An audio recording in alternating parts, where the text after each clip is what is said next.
কাকু কেমন আছে? আচ্ছা, ভালো আছি। কাজ কেমন চলছে? কাজ তো মোটামুটি ভালোই চলছে। সকাল থেকে যা দেখলাম এদের ব্যস্ততাও ভালো আছে। আর এরা কাজ কর্মে মোটামুটি অনেকটাই এরা দক্ষ আছে। খুব দ্রুততার সঙ্গেই করছি। কাজটা ভালোই হচ্ছে। আচ্ছা, আপনি তো এর আগে তো অনেক বাড়ির কনস্ট্রাকশন বা কাজ তো করিয়েছেন। হ্যাঁ, হ্যাঁ, নিজের বাড়ির টুকটাক কাজগুলো তো করিয়েছি।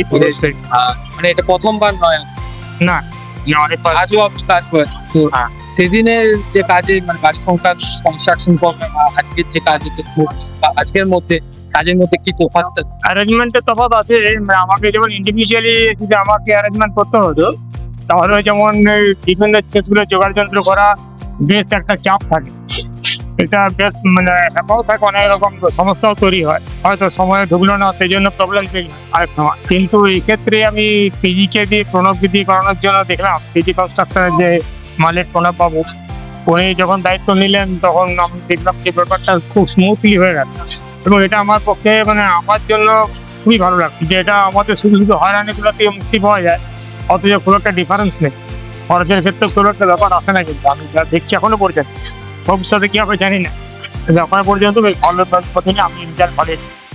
আপনি কি অন্য কাউকে রিকমেন্ড করবেন কনস্ট্রাকশন? অবশ্যই আমি তো আমার বন্ধু বান্ধব কয়েকজনকে বলেওছি ইতিমধ্যে যে আমি এরকম একটা রিজনেবল প্রাইসে পেয়েছি এবং খুব ভালো সহযোগিতাও খুব ভালো। বিভিন্ন সময়ে যা যা বলেছি সবগুলোই আমার করে মেনে নিয়েছে। এই ব্যাপারটা সবসময় হয় না অন্যদের ক্ষেত্রে, এটা শুনেছি, কিন্তু পিজির ক্ষেত্রে এটা হয়েছে। মানে প্রভাব এটা আমার সবকিছু প্রায় এখনো পর্যন্ত 100% মেনে নিয়েছে। এটা একটা সবচেয়ে বড়, আমি খুবই খুশি এই ব্যাপারটা।